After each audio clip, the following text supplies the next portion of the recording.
Good day mga boss, ang Barangay Ginebra San Miguel import na si Justin Brownlee. Matapos nga ang Gilan stint ay mukhang hindi na nga po makababalik pa sa Barangay Ginebra San Miguel. At kinakailangan na talaga ng reinforcement na replacement ng Barangay Ginebra. Kinakailangan ng Barangay Ginebra ang papalit kay Justin Brownlee. Ang gusto nila yung kaparihas niya, big time. Ito na nga, tinitingnan na nga po ang posibilidad na kumuha ng mga dating import ng Barangay Ginebra San Miguel. Ito nga ang number one option sa pagkuha at pamalit kay Justin Brownlee. Itong player na ito. Ang player na ito, hindi po kasing tangkad ni Justin Brownlee, pero big time po sa scoring. Si Miles Blake Powell. Si Miles Blake Powell ay napakabata pa po. 29 years old, 6'2" ang height. At alam nyo ba, noong 2020, naging NBA undrafted po ito, pero nakapaglaro po sa Philadelphia 76ers at sa NBA G League noong season 2021 hanggang 2022. At nang katapos ng kanyang NBA G League stint, ay naglaro para sa Bay Area Dragons na kung saan muntik na nga po makakuha ng kampyonato. Ang kalaban po nila ay Barangay Ginebra San Miguel. Doon nakitaan ang potensyal ni Team Cone na itong player na ito, hindi to basta-basta. Kaya naman marami agad ang kumuha, especially ang China.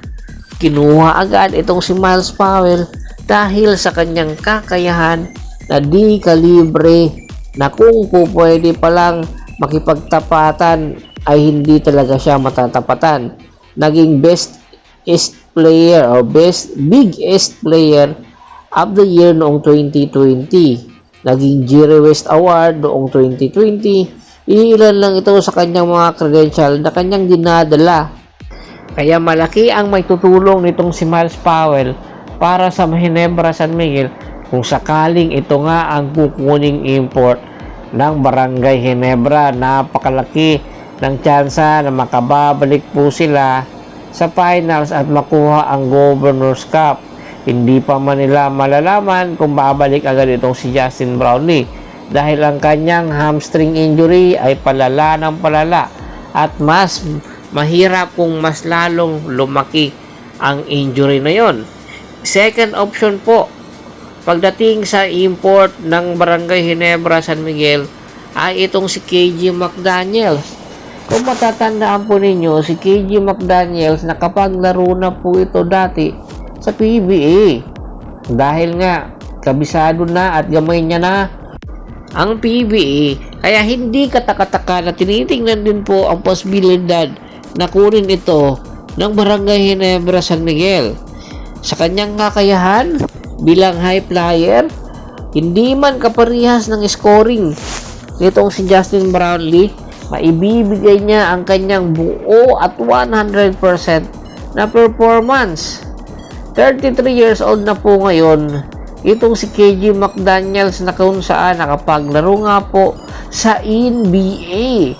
Ang kanyang credential ay hindi po matatawaran dahil sa kanya ay marami ang nagka-interest na kupunan sa NBA. Ang kanyang height 6'6".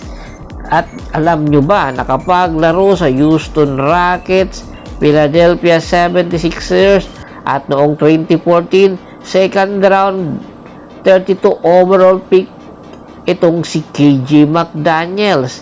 Brooklyn Nets nakapaglaro din po at pagkatapos po ng kanyang NBA stint, kinuha ng tropang giga noong 2019 para sandalan sa paparating na taon na yon.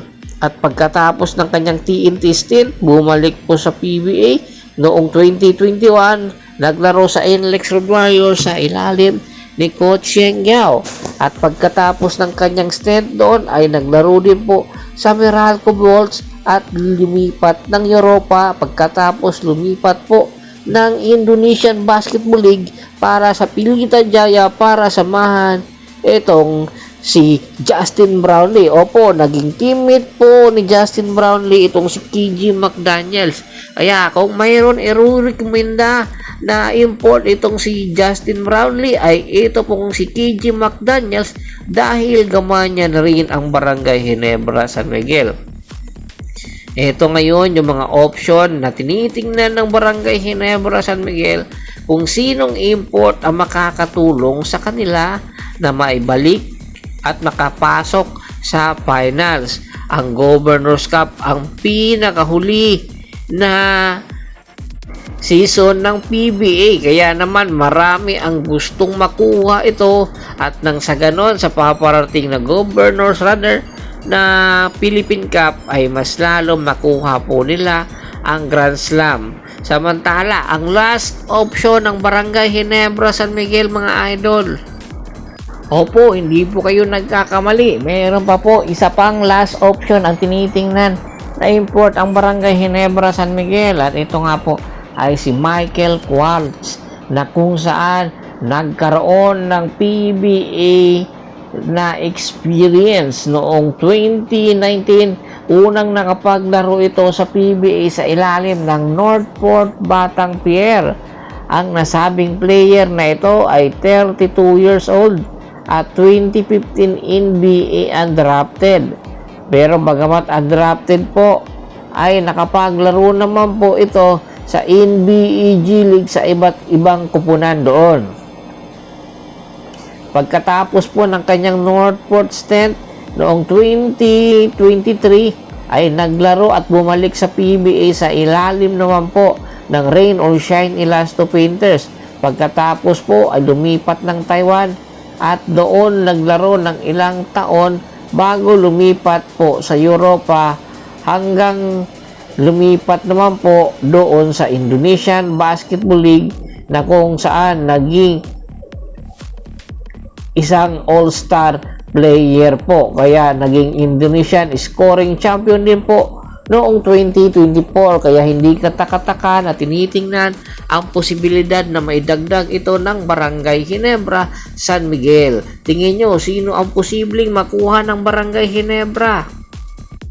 Komento na sa baba ng video at pag-usapan po natin yan. Once again, this is Percival Monteron at your service. Don't forget to subscribe my sports channel at don't forget to click the notification bell button para nga maging updated palagi sa kwentuhan. At bago pa man po natin tapusin ang ating kwentuhan, shout out muna tayo sa ating mga solid na followers na lagi pong sumusuporta sa atin, kay Kagawad at sa kinudukusin ng Hagonoy Bulacan, Anthony Laquialon at sa Laquialon family, Domingo Obuob, Michael Rosalado, Dennis Rosalado, Ricky Lanza ng Ricky Rider TV ng Tansa Cavite at si Mr. Julius Roche. Marami pong salamat. Pakibisita na rin po ng Facebook fanpage ko na Hapres PH3, Paul Goso at Bostor para po sa mga karagdagan sports balita.